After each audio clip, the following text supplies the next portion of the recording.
Hi, it's Chris Titley here, and we're on the first episode of Scoreboard for 2025, and I'm joined by Connie Chan. Connie, thank you so much for being part of this series, and Happy New Year. Happy New Year, and thank you very much for having me on here. Connie, we're sitting here on the 3rd of January of 2025, looking back at 2024 as a year. How was your year? A little bit of up and down, I guess. There's some pretty good highs and then some pretty low lows as well. So I guess at the end of it, it was like a bit of a neutral year. Yeah, do you want to touch on? We'll touch on the highs first up. What was so good about 2024 for you? Moments where I had just, I guess, found the confidence that I could do certain things within my sport and that I was very capable. Yeah, and then the lows, some of the results. I think I've seen sort of mixed results, but I mean, I don't know which ones were the more important matches, but certainly from, was it the results that was some of the lows? Yeah, the results, and then also certain aspects where there was a fork in the road, and I probably should have gone one way, but I chose to go the other way, and then reflecting back on it and having to take ownership of how it kind of went poorly. And for the listeners out there that do not know of Connie Chan, do you want to describe yourself about what you do, I suppose, and where you're at in your career? I'm a professional boxer in Australia. I've had, I think it's like 13 fights. Right now, I think I've had 5 wins and 8 losses. So, and I also started the sport rather quite late as well. So most people start, a little bit younger than I did. I started at 32. So, and I've only been doing it for about 6 years. And the interest in boxing, it started when you were about 26, obviously. Was there any interest in boxing prior to that, or was there other sports on the agenda? No, my background was tennis coaching. So one of my good friends, he was mad into the boxing, and he became a boxing coach. And then what he said to me one day, hey, my team's growing too big. I need a hand with coaching. So I said, I know nothing about boxing. He goes, I'll teach you the basics, and then I just want you to teach that to the beginners. I was like, yep, not a problem. And then the more I was involved in just teaching the basics and learning about it, so he would teach me the basics. I'd go home and practice it, and then I'd be like, okay, I actually know what I'm talking about. And then I went and taught it and helped him coach just the beginners. And then the more I was involved, he was really good. He allowed me to be more involved with like even the fighters and helping them get ready with like pad work and all that type of stuff. So the more I got involved, the more I enjoyed it, enjoyed the experience and the learning of something totally different to what I had experienced prior. And then I did that for maybe like a year and a half. And then I said to him, how can I be a better coach? Because there was things that he could spot that I could spot it afterwards. So in a fight situation, it's like seconds. It's milliseconds where you have to be able to spot it, yell out the instructions to the athlete so they can correct it straight away. But it was like in hindsight that I could see it. So I said, how can I improve my eye for the coaching? And he said, well, compete. That's one of the best ways. And you can actually understand and also give you more credibility among athletes. So I was like, rightio. And then, so I started training in the off season of, I think it was 2017. In the off season, I started. And then at the beginning of the year, he's like, well, there's girls that need sparring. There's not many girls in the boxing. You need sparring. So off I went and I sparred, and they go, oh, you go all right. Let's put you in for a fight. So one of the girls wanted to fight me. And mid-year 2018, I had my first fight, and I was like, oh, this is fun. And for the first 6 months, it was one of them where I was like, oh, like, cool, I got a fight. Nice. And then if I didn't get a fight, I'm like, oh, okay, that's all right. It didn't really faze me too much. And then after that, first 6 months, I went away to, was it America and Mexico for about 2 months holiday. And the whole time I was away, all I could think about was boxing. So I was like, oh, there's something in this. So best I go down this path and see what happened. And then when I came back, I was just like, all right, I want to give this a red hot crack. And then in the meantime, I had a high performance coach, and she said to me, like, what do you want out of this sport? And she always asked me in the first 6 months, and I'm like, I don't know, like, I'll just see where it takes me. And then when I was away, I had a pretty hard think about it and thought, I'm actually taking physical damage. So if I'm going to do that, for me as a person, I didn't want to do it purely as a weekend warrior or just be a participant. I didn't want to be a number in the game. I wanted to be the best that I could possibly be. And like my thoughts was just the pinnacle, which was at the time the Australian team to be selected for Olympics and Commonwealth Games in the amateur scene. Connie, I'm interested as someone that's never competed in a boxing match before. What attracts you to that particular sport, the competitiveness, and also what goes on in sort of preparation, but then also in the ring. There's obviously lots of things that you go, I love this. This is great. Oh, that's it's a tough one. I think the first initial, I say to a lot of people, especially the ones that are getting into the sport, and they want to get the contact part, and it is actually quite counterintuitive, right? That someone's throwing punches at you, and then you to keep your composure, not be scared, not like, obviously fight and flight happens. I remember probably for the first month, and it's just contact. Like I knew the conditions of the partner work was one person jabs and the other person's catching.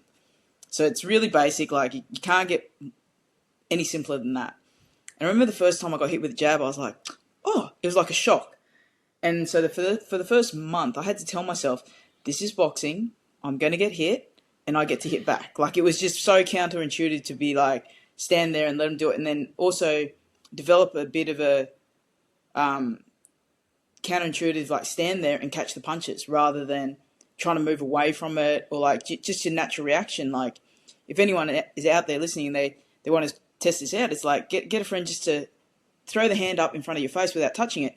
Most people's natural reaction is just to flinch or move away, and you have to try and train yourself to not do that because it's not initially helpful. So all those little things kind of brought me to like, oh, this is quite cool. Like I could expand what I know and my brain capacity to doing something that is so counterintuitive as well. Is there like your relationship with pain, and I'm talking about physical pain? How's that gone over time? I guess when you're in the moment, especially when you're in a competition, in a fight, you don't think about it. Like there's more pressing matters. Like they're going to keep throwing, and you've got to do your best to get out of the way. Probably one of the ones I do remember is I had a fight, and during the fight something didn't feel right, but I just kept. And I remember my coach. Yeah, it was my left hand, and I remember my coach yelling out jab, jab. And usually my jab is quite strong, but I noticed like I couldn't get the strength in it, but it just didn't feel too good. And all I remember was I just adapted and I threw the left and then threw the right straight behind it. Every time he yelled that jab, just to try and force the opponent back. At the end of the fight, all I remember was I'm like, oh, I'll stand so the referee, if I was to win, which I felt I'd done enough to win, would raise my right hand, not my left hand, because I just knew it was so sore. And I won, so raised my right hand, and then as soon as I went back to the change room, I was like, oh, I can't feel my left shoulder. Like I don't want to lift my arm up at all. And I tore a rotator cuff muscle. So in that regards, like when you're in the moment, adrenaline, everything's going, you probably don't feel it as much. Yeah, wow. And do you go into a fight not even thinking about ramifications around concussions or getting knocked out or brain injuries, etc.? Is there something in the back of your mind? Is it like, no, this is I'm practiced, I'm trained. This is just this is part of the course. Yeah, those for me, I don't think about any of that. I think it's probably not the smartest thing. I do think I'm a bit invincible.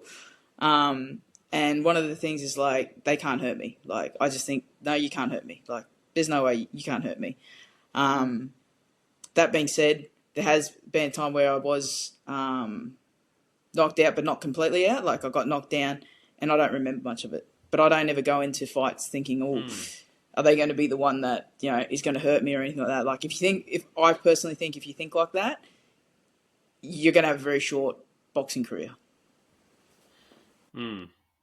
Connie, I want to go behind the scenes of a professional boxer in terms of the preparation leading into a fight.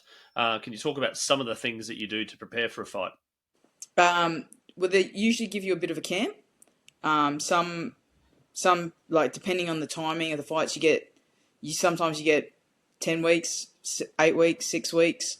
I train with my team. We train mainly all year round, so we're always ready when a fight presents themselves.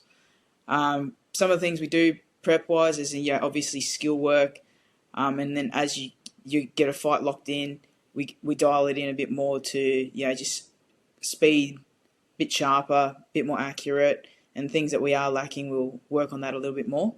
And then on the other side of that, so that's the boxing skill side, and then on the outside of that, you always do a little bit of strength and conditioning, and then you dial that back a little bit when you get tapering in for the fight.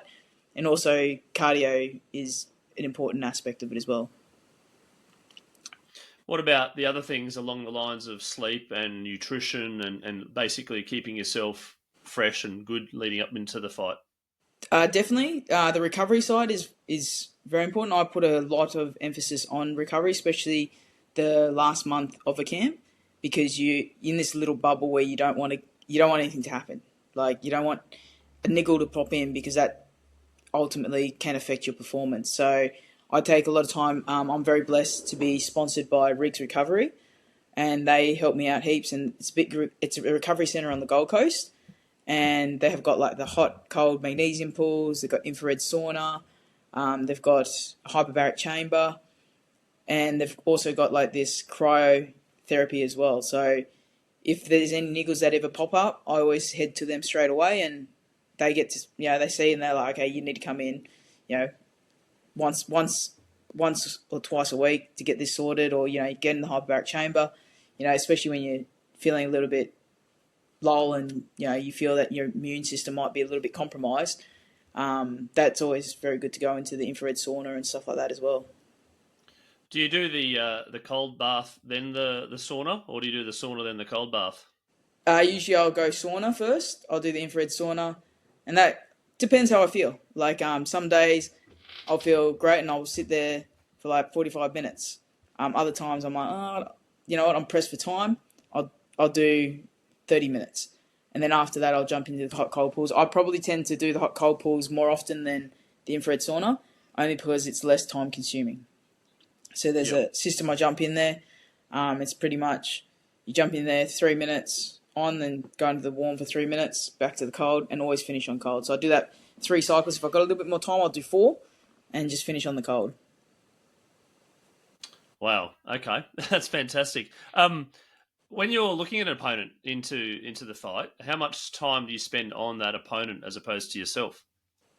I don't spend too much time on my opponent through experience, because in the past when I have, it's kind of got the better of me. Like I obsessed, and then you see what they put out, and then you're like, oh no, maybe I become very doubtful of my own preparation and everything like that, and then my mind likes to wander to the worst case scenario, and so then it just goes into an absolute turmoil. So I don't actually worry too much. It's like I know that my team and this is the work that needs to be done. As long as everything gets checked off, I'm ready for fight. Where do you reckon your competitive spirit has come from? Is that from an early age? You've been pretty competitive and like sort of feeling like you're invincible? No. I don't know. I think it's just developed over time through personal experience, through life, like certain things in life. One of the biggest reasons for the boxing was there was a young athlete, Luke. He was one of the ones that I helped looked after when I was working as a boxing coach. And he was only, I think he was like 19 or 20. And he'd moved up from Newcastle to the Gold Coast to purely do boxing. And I was like, that's interesting, because I was always raised like, work hard, earn your money. And he had this concept of telling his bosses that these are the hours he wanted to work. And he didn't, and he was a barista. So Saturdays, he told no, sorry, I can't work Saturday mornings because that's when I go sparring. And when he told me this, I was like, wow, like, what made you think to do this? Like, that's so fascinating, because that's so counterintuitive to what I was taught as a child and how I, chose to live my life as an adult so far. And he said, well, you can only be an athlete once. And he dropped, that's right, he dropped out of uni. And I was like, well, why did you do that? And he said to me that you're only an athlete once, so, and you can't be an athlete forever. And then he said, in the sport of boxing, is like, you don't want to be an athlete forever in boxing, especially the stuff that we put our bodies through. And I was like, the more I thought about that, I was like, yeah, right. So every time I say to a lot of people that if I take a break from boxing, it's a permanent break. It won't be a temporary, especially because I started a little bit later. So I say to them, like, it's going to be permanent. Like, if I take a break, I'm done. I'm not just going to have a comeback or anything like that. And his words kind of just reigned very true to me. It's like, well, yeah, you can only be an athlete for so long, so you might as well do that now. You can do other things and chase other dreams that aren't age dependent later on, which I was like, wow, that's such a different way to look at it. And then as a boxer and sort of making that leap into fighting and fighting for money and professionalism and all that sort of stuff, where are you on that path? And I suppose in regards to where you want to be, and so maybe if you're a goal setter, where there's something that you're looking forward to in the future. One of the so I've started in the professionals, even though I had a lot of fights. My years in the ring haven't been long, so it's like learning on the go. Like I said, I've only been doing this for 6 years, and I've had probably spent about 3.5 of those years in the amateurs, and then converted over to the professional scene.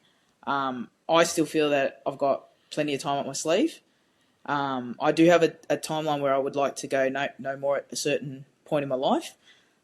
So in my eyes, it's like I'm just going to go hell for leather and learn and grow as much as I personally can in this period. And the ultimate goal is to become a world champion. So where I am right now with my team and I would discuss to drop it down in weight division. So it gives me a better chance. And Connie, when people have been in boxing for a long time and then maybe they've been in the industry for 10 or 20 years, they say, oh, you've only been in it for 6 years. You don't know what you're doing. Have you heard that before? No, oddly enough. I don't, I've never been told that, to be honest. But it's definitely, I pay homage to the people who have spent a long time in the sport and still doing it. It's great to see. I don't tend to do that. I don't like I said, I started at 32. I don't want to be spending, 20 years in the sport and be like, yeah, I finally reached my goals. I can retire now. It's not something that I would like to do. And starting late and at age 32, there's obviously people that have supported you through your life, but now you're into the professional era of boxing. Can you talk about that support crew, the people that have invested time, the people that have invested effort into you, and how much they mean to you? Yeah, very much so.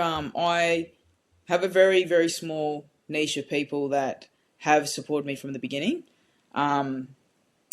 Probably to my own fault, because I kind of kept it very quiet. I think I boxed for maybe 2.5 years without telling my friends. And then when I became professional, one of the big things when you become professional is obviously you need a fan base. And so then I started telling my friends, and they're like, "What? You've been boxing?" I'm like, "Yeah, that's what I've been doing." And I tried for the Australian team, didn't quite get there. They're like, "What do you mean you did all this?" So it was a bit of a surprise to them. So my group of people that I do have is very small, but I trust them. I trust them very much so with everything that I need to do to get me to fights and everything like that. So they are a very trusted group that support me as well. Do they bring you back to earth sometimes, a leveler? Like if you do, when the result doesn't go your way, and then there's something outside that sort of breaks the curve, and you're like, okay, it's not, you're not on the operating table, you're not dying, but let's get back up and going again. Sometimes, but a lot of times I pull myself out of that one. When the results haven't gone the way I'd like to, there is I give myself a period to have a pity party. I remember my very first fight I had, professional fight. Is that a phrase that you made up, or is that just a probably common phrase in the boxing world? Because it's a pretty cool phrase. What's that? The pity party. No, I don't know where it came from, but I remember it was my first fight that I had, professional fight, and when I stepped in the ring, I was like, oh wow, this feels amazing. Like I feel like I'm at home. Like I wasn't nervous. It just like felt so grounded. I was like, oh, this is great. I fought. I thought I fought well. Clearly, I didn't. And I lost the fight. Straight after that, I went up to Toowoomba to see one of my teammates compete in a professional fight as well, because we both competed on the same night. And I stayed there that night with him, and because it was just go from my fight straight through to his, get him ready for his without putting my stuff onto him. I was driving home from Toowoomba, and I'm like, okay. I was so annoyed and upset about my fight that I was like, right, I'm going to give myself until I get home. Like, it was a 2-hour drive, so I was like, until I get home, I can cry, I can, do whatever I want, scream, curse, and just have it all out until I get home. But as soon as I drive up my driveway, step out of my car, it's done. Like, it's over. Like, that's it. That's time to move on. And I think I lasted probably maybe an hour. And then I was like, okay, I'm over it now. Like, let's go. So I do give myself, I know that if I sit and wallow, then it's not actually benefiting where I want to go. So there are periods where it's gone more than an hour. Sometimes it's gone for like days, weeks, and then I'm like, okay, this isn't progressive. Like once I get to a point where I'm like, I'm sick of listening to myself, then I'm like, okay, I'm done. Let's put this to bed and then move on. Yeah, from the athletes that I've interviewed, there's a very, it is an incredible skill to sort of move on, because there's such heartbreak and there's a lot of preparation, there's emotional energy into something and it doesn't go your way. And then, to last an hour after one particular fight is amazing. And then you did mention that there is days and weeks. So I'm curious to know that, do you think you are a resilient person? Do you think you're a lifelong learner, and you think, well, think shit happens, but let's move on? To a degree, yes. Resilience, yes, because I probably wouldn't be here if I wasn't resilient. I had a period where it was, I think it was like 18 months, and I had 4 fights, 4 losses. Like, if I wasn't resilient, I wouldn't be here still doing the sport. Yep. So it does take its toll, because even though I have my team, I have my support crew, at the end of the day, or at any time, I'm alone with my own thoughts. So even though, yes, I am very much grateful for my team, my teammates, and my support crew, but the only person that's only in my head is me. So there is certain points where I've learned that, well, the only person that can get me out of my own rut is myself. Like, it doesn't matter. I could have like the best, like, the hype person next to me, but unless I pull myself out of that, doesn't matter what that hype person is, just words out of their mouth. And contrary to the pity party, when you prepare well for a fight and you win a fight and you feel like you've boxed well, do you have a moment of like reflection and pause and say, that was good? Probably not often enough. I remember when I won the WBL title in Sydney, I remember I put my belt next to, because I was away from home, so that I was staying in a hotel, and I remember putting my belt next to my bed, because it's a big queen bed, and I put it on one side and I slept, and I was like, oh, that's kind of pretty cool. And then the next morning I woke up, jumped on a plane. So I would cherish the moment, but probably not as much as I criticize myself. So that's something that I'm definitely working on, because the balance it's not balanced at all. It's very skewed one way over the other. It's a pretty personal question coming up. Do you find that you are too critical on yourself? Oh, definitely. That's something that, like, when I make errors or mistake, essentially it is abuse that I hurl towards myself is something I would never vocalize to another human being, which probably is not very kind to myself, but yeah, that's something that I'll have to really work on. Because I am my own hardest critic, and I always thought that if I'm not critical of myself, who else is going to be to then propel me forward to where I need to be? Because they're my goals, essentially. Yeah, and those goals, are they? There's a big, hairy, audacious goal to be world champion, but in between that, do you set sort of weekly goals, monthly goals, or fight by fight? The fight game's a little bit different to other sports because as a professional, if there's no opponents asking for fights, I don't have a fight. If there's no promoter that's putting show on, that can fit me on their show, then I don't get a fight. So it's very dependent. I do have goals for the year. I set out goals for the whole year. I set out goals to get to that world title, like where I'd like to be. And it's one thing that I've learned. I don't write them down in permanent marker. Essentially, it's always in pencil because things can shift and change. Yep. Like I was supposed to end of last year. I was supposed to have a fight, and it was scheduled in September. And then my team had organised for me to have another fight in, I think it was in end of October. So that was a decent amount of time. It was 6 weeks turnaround. But then the fight that I had that was supposed to be in September got shifted to October, like middle of October. So I didn't have that same. So I didn't get to have another fight before the end of the year. So if I had banked that, this is what I really wanted to, and then that was a fight that I could potentially have got like a title, then essentially I would have been disappointed. So it's like I know that fights can come and go, and I think during the year, maybe the year of COVID, I was supposed to have my first pro fight in March, but then everything got shut down and delayed. So I kept having fights. Yep, we'll have a fight, and then it got cancelled. Fight cancelled. Fight cancelled. So these things happen because the other athletes, they might get injured, or something might have happened where they've had to pull out of a fight. So nothing's ever really set in stone. I'm curious to know about what you think you're really good at compared to your opponents for you to be the world champion. What is it in Connie Chan that could make her a world champion?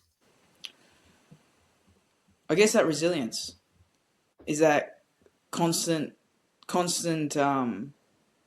work to just improve, just to constantly improve, and always know that I know that I've never been blessed with like skill or talent. So it's just that sheer hard work. It's like I will outwork as much as I can. And knowing that at the end of the day, even if I'm not in it, it's like I'll actually surprise them because I'll be closer to being in the game than what my opponents would anticipate me to be. And then, being a professional boxer, and you've got younger people coming through and playing sport, not necessarily boxing, but what's some advice to them? Because you did take up the sport at 32, as you mentioned, and now you're finding your feet, you're in the zone. But people that are 12, 15 playing sport out there, what's some advice you'd like to give to them? It would definitely be, if you've got a passion for something and you have a dream, just go hard. Just go hard at it. Don't waver from it. If like I always I do a lot of self-reflection, especially after wins and definitely after losses. I'll take the time and put my hand on my heart and just like breathe and just ground myself, and then I'll always ask myself the question like, do you still want to do this?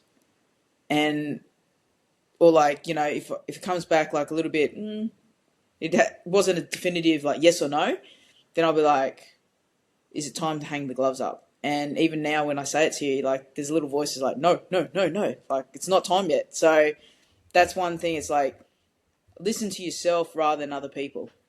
I know that if I'd listened to other people, when I tore my rotator cuff, and if I went down the surgery route and everything like that, I would have been out of the sport for close to about 9 months before I could actually compete.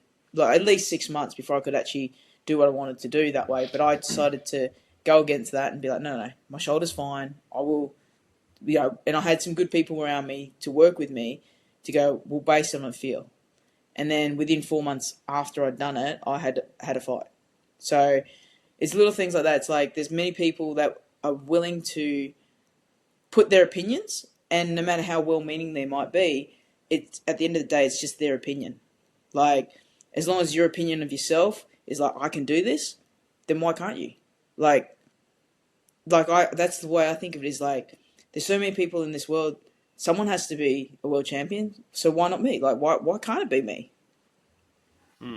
That's a really good way of putting it. A couple more questions. One, do you love boxing? Love is a very strong word. I think it's like I enjoy it a lot, like, and I enjoy the aspects of it, like so much. But to say you love something, that's very strong for me. Like to actually go, oh yeah, when you love, you essentially do anything for the sport. Like I do anything to get where I need to get to. But if it came to like, okay, you either box or it's your life, then I'll be like, well, okay, maybe I might not. Like if they said, hey, like I knew one of the girls, she had a brain bleed. It's one of those things where I've known there's a boxer that we may know that went in there when his brain wasn't right to box because he loved the sport so much and he passed away. And it's like, well, no, I probably wouldn't do that. So I enjoy boxing so much because there's so many different aspects to it to like learn and grow, not only from an athletic point of view, but from a personal growth point of view. One of the first personal growth experiences I had was I was supposed to, I think it was in my second or third fight, I was sent as part of a team and I was to fight the Commonwealth Games bronze medalist. And I was packing, I was like so scared. And then my coach had said something. And then I remember sitting in the front of my house and I was just thinking about the fight. And then next thing you know, I was like, oh, I got a pain in my chest. I was like, oh, what is this? Like, I tried to breathe, to calm and everything. I didn't. So I rang up my high performance coach at the time and I was like, what should I do? Like, this isn't, I'm supposed to fly out in like a day. I'm like, what's going on? She goes, oh, you're just having a panic attack. I'm like, what? Like, I do not have panic attacks. Like, what the heck is this? And then she explained it, and it was based off a thought that created this. And I was like, that's incredible. Like, there was no threat, physical threat that I could see, but it was just a thought, and it had conjured up all these like elements within me. Like, my heart was racing. I like couldn't breathe properly. I was like, wow, like if that's just from a thought, if I can learn to master this is going to be powerful throughout my whole life, not just within the sport. So I think through that that one experience, I was like, well, wonder what else this sport can teach me, and as a person, not just from like the athlete side. That's a very good reflection of, and certainly the intertwining of sport and life. And I suppose the final question that I have is the reason I do Scoreboard the podcast is to to understand how athletes define their own success on and off the court or the ring or the pool or whatever it might be. I'm interested to know how you define your own success. It's to define success for me is it's very personal. It's whether or not I'm proud of what I have achieved. Like I look back at what I've done so far and I sometimes shock myself. It's like, whoa, like you're a professional boxer. Like, holy smokes. Like, especially when I've got like fights coming up, it's like, you're going to step in the ring in like 3-6 weeks time. Like, ask me 5 years ago, was this what I was going to do? And I would have laughed. I would have been like, no chance. Like, no way would I have gone professional. Or ask me 10 years ago, would you be a professional athlete? Like, would this be something that you would be looking at? I'm like, no. Or, like, especially boxing. If you said to me 10 years ago, Connie, I see you being a boxer and you would have done this, and this, and I'd be like, no chance. I don't want to do that. So it's kind of like, wow, I've done it this way. And as long as I'm respectful, like in my eyes, is respectful to like my opponent in the sport and the people around me, and I'm also giving back to help other people within the sport, then to me that is my version of success. And Connie, on that note, that fantastic note, we're going to leave it there. But thank you so much for giving us an insight into your life behind the scenes as a professional boxer, and congratulations on what you've done so far. You should be very proud, by the way, of where you've come from, and certainly where you're going to next year, and looking forward to catching up and following your progress. Fantastic. Thank you so much for having me.